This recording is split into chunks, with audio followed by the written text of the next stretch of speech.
الحمدللہ وحدہ والصلاة والسلام علی من لا نبی بعد اما بعد فاعوذ باللہ من الشیطان الرجیم بسم اللہ الرحمن الرحیم واجتنبوا قول الزور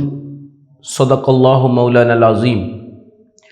اللہم صلی وسلم بارک علی سیدنا و مولانا محمد وعلی آلہ وصحبہ اجمعین۔ معزز سامعین و ناظرین، السلام علیکم ورحمۃ اللہ وبرکاتہ۔ معزز سامعین و ناظرین، آج کی نشست میں میں نے ایک بہت اہم موضوع کا انتخاب کیا ہے، وہ ہے جھوٹ۔ اس کی سزا کیا ہے،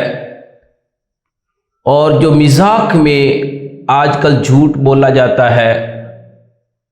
اس کا شرعی حکم کیا ہے، اور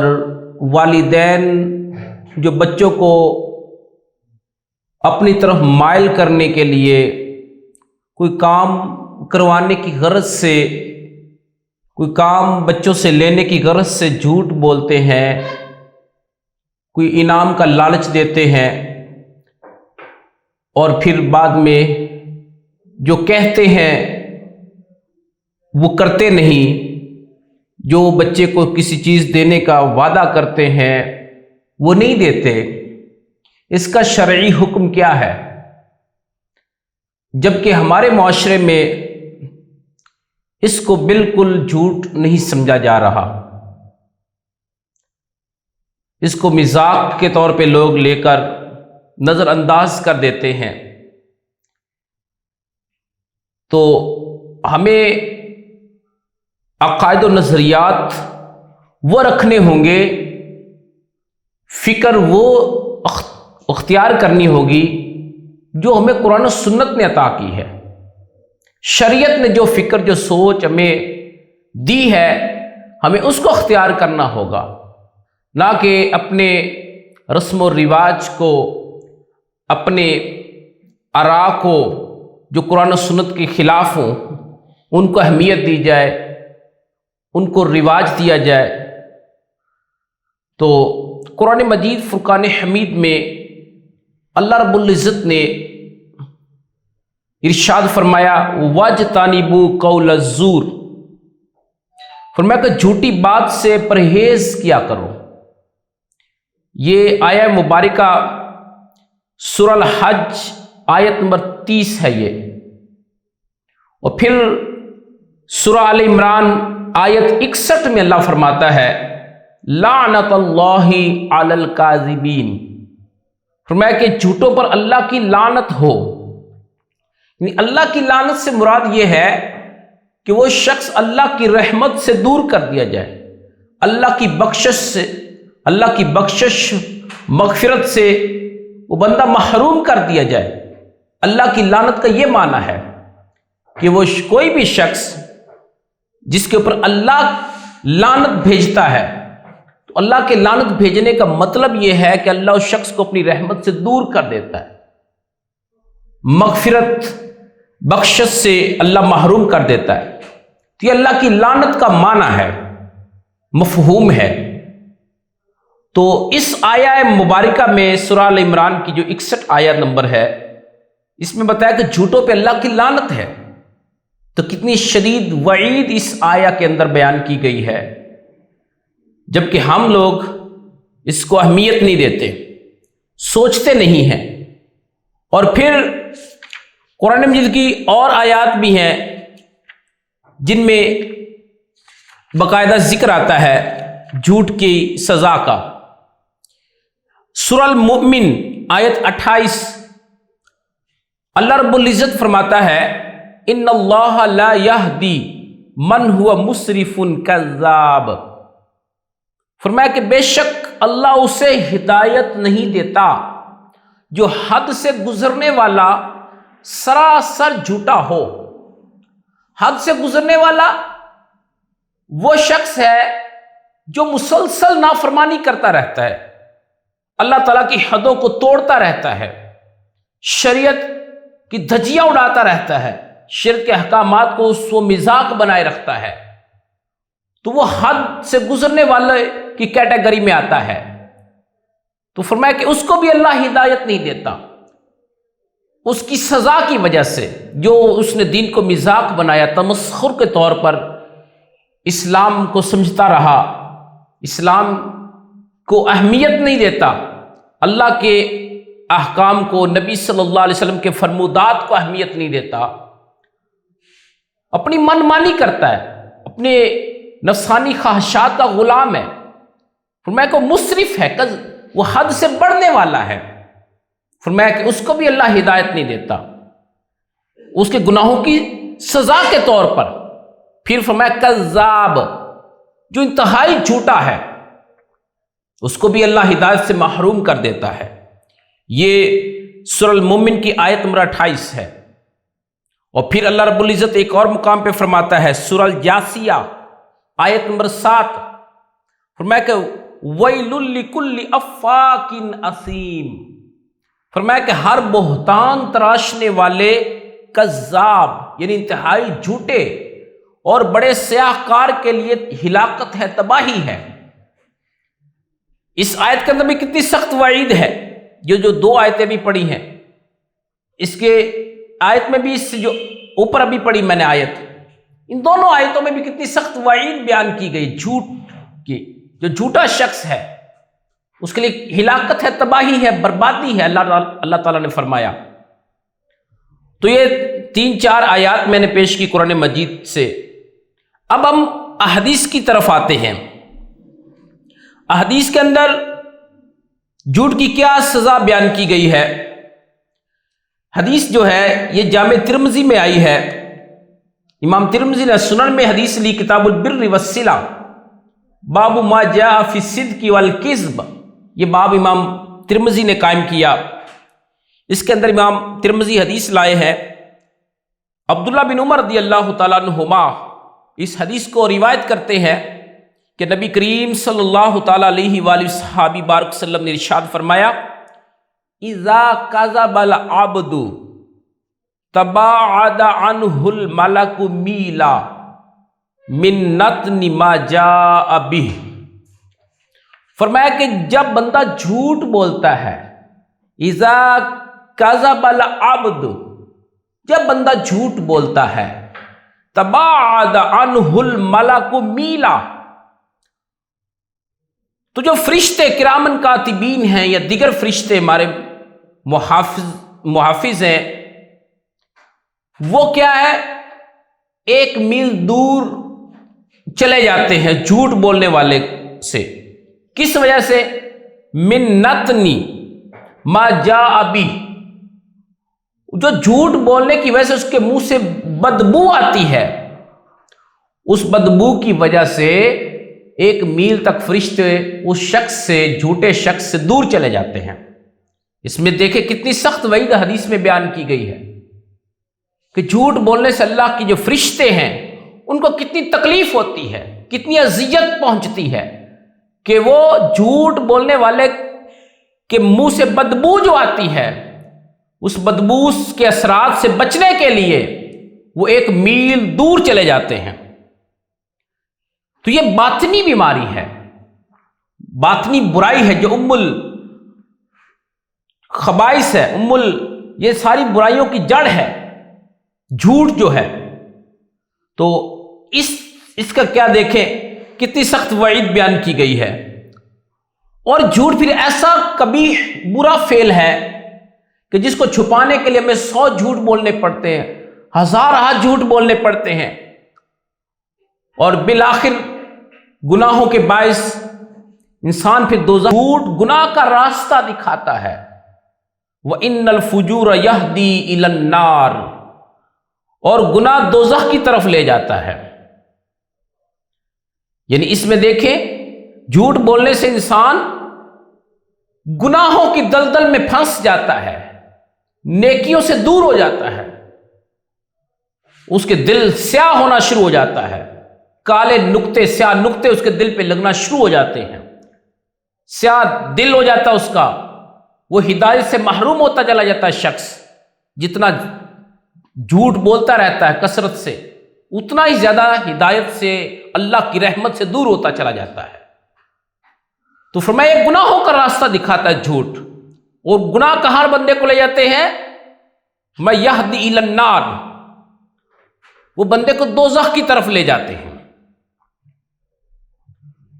تو یہ حدیث، اس کے علاوہ امام ترمذی ایک اور حدیث لائے ہیں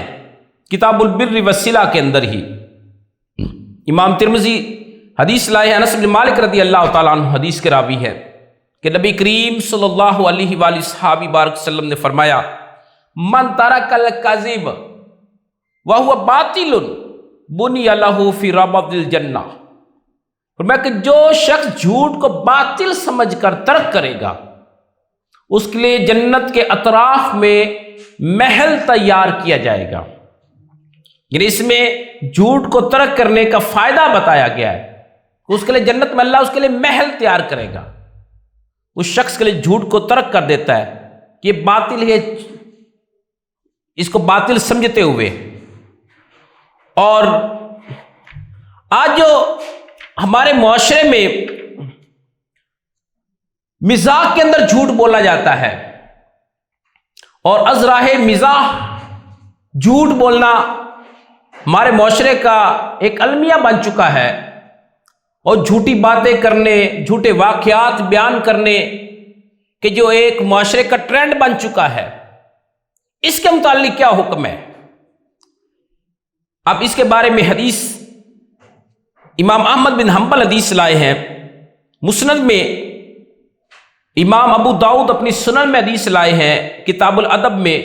باب فی التشدید فی الکذب، اور امام ترمذی اپنی سنن کتاب الزہد کے اندر حدیث لائے ہیں باب فی من تکلم بکلمۃ یضحک بها الناس۔ اب حدیث سنے، ابن حکیم اپنے والد سے یہ حدیث روایت کرتے ہیں کہ انہوں نے نبی کریم صلی اللہ تعالی علیہ وآلہ صحابہ بارک وسلم کو یہ فرماتے ہوئے سنا، فرمایا ویل، فرمایا کہ تباہی ہے، ہلاکت ہے، للذی یحدث بالحدیث، فرمایا کہ وہ اس شخص کے لیے تباہی ہے، ہلاکت ہے کہ جو کوئی بات بیان کرتا ہے، کس لیے؟ لیضحک بہ القوم، کہ اس کا مقصد بات کرنے کا لوگوں کو ہنسانا ہے، اور بات بیان کرتے ہوئے کیا کرتا ہے؟ فیکذب، جھوٹ بولتا ہے، جھوٹ کا سہارا لیتا ہے۔ میں کہ اس شخص کے لیے خرابی ہے جو لوگوں کو ہنسانے کے لیے جھوٹی بات کرتا ہے۔ ویل اللہ، ویل اللہ، میں کہ اس کے لیے خرابی ہے، اس کے لیے خرابی ہے۔ یعنی اس حدیث کے اندر 3 مرتبہ ویل کا لفظ استعمال کیا گیا، یعنی اس شخص کے لیے ہلاکت ہے، بربادی ہے کہ جو جھوٹی باتیں بیان کرتا ہے لوگوں کو ہنسانے کے لیے۔ آج ہم اپنے معاشرے کا جائزہ لیں تو یہ بات عام ہے کہ لوگ آج لوگوں کو ہنسانے کے لیے، خوش طبعی کے لیے یہ عمل سر انجام دے رہے ہیں، جھوٹ بول رہے ہیں، کثرت سے بول رہے ہیں۔ وہ سوچتے ہیں کہ لوگ خوش ہو جائیں گے، ان کا دلوں کا بوجھ ہلکا ہو جائے گا، لیکن شریعت کی دھجیاں اڑائی جا رہی ہیں۔ وہ شخص اپنے تباہی ہلاکت کا جو ہے سامان خرید رہا ہے، تباہی خرید رہا ہے اس عمل کے ذریعے سے۔ تو عموماً آج کے معاشرے میں والدین بچوں سے کام کروانے کی غرض سے انہیں کسی انعام کا لالچ دیتے ہیں، دراصل ان کا مقصد انعام دینا نہیں بلکہ ان سے کام لینا ہوتا ہے۔ تو ایسا عمل بھی جھوٹ کے زمرے میں آتا ہے۔ اس سے بھی نبی کریم صلی اللہ تعالی علیہ وآلہ صحابہ بارک وسلم نے سختی سے منع فرمایا ہے۔ اس کے بارے میں حدیث سنیں، حضرت ابو ہریرہ رضی اللہ تعالیٰ عنہ حدیث بیان کرتے ہیں کہ نبی کریم صلی اللہ تعالی علیہ وآلہ صحابہ بارک وسلم نے فرمایا، من قال لصبی تعالی ہاکا، فرمایا من قال لصبی، جس شخص نے بچے سے کہا تعالی آ جاؤ، ہاکا میں تمہیں یہ چیز دوں گا، نہیں کوئی چیز بھی کہی، کھجور کہی یا کچھ اور کچھ کہا کہ میں تجھے دوں گا، یہ فلاں چیز دوں گا اگر تم میرے پاس آؤ گے تو،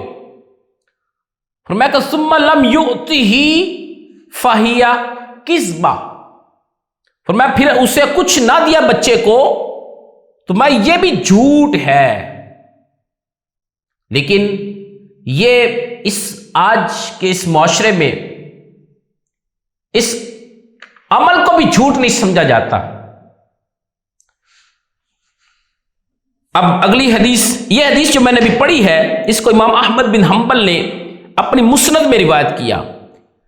حدیث نمبر ہے 9835،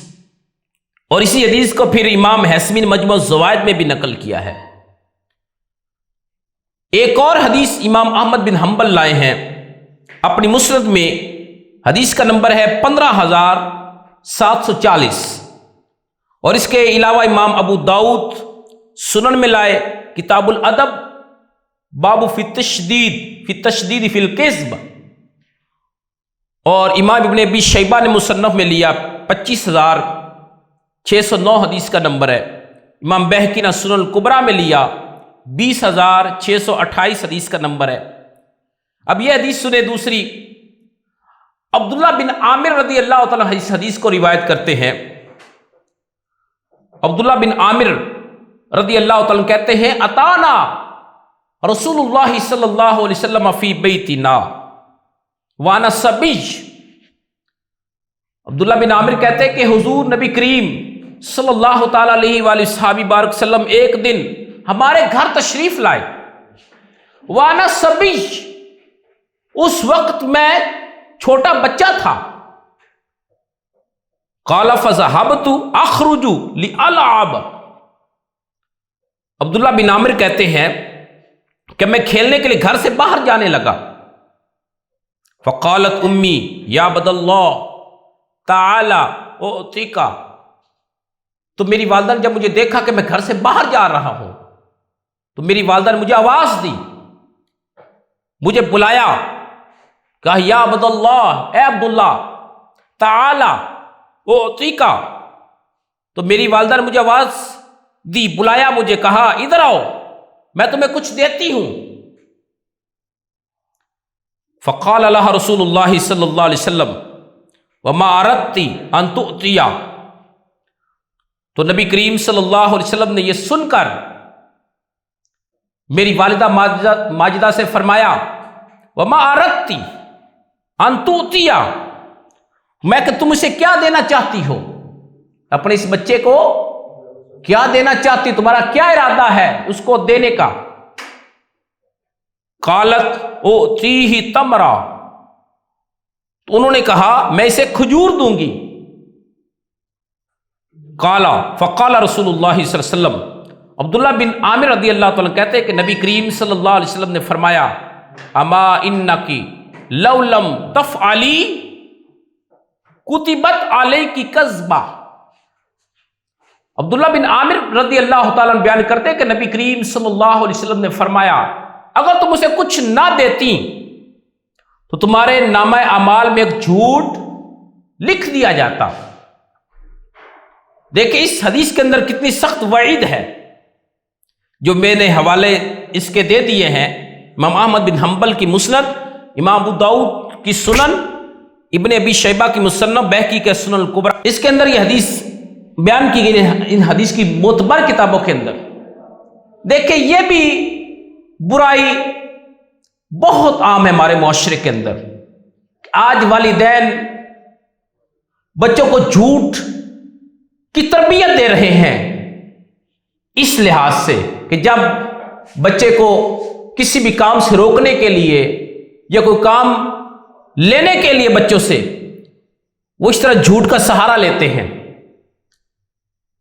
کہ کبھی بچے کو کہتے ہیں فلاں تو میں چیز دوں گا، فلاں چیز دوں گی، گفٹ فلاں دوں گا یا دوں گی، والدین اس طرح کرتے ہیں اور پھر بعد میں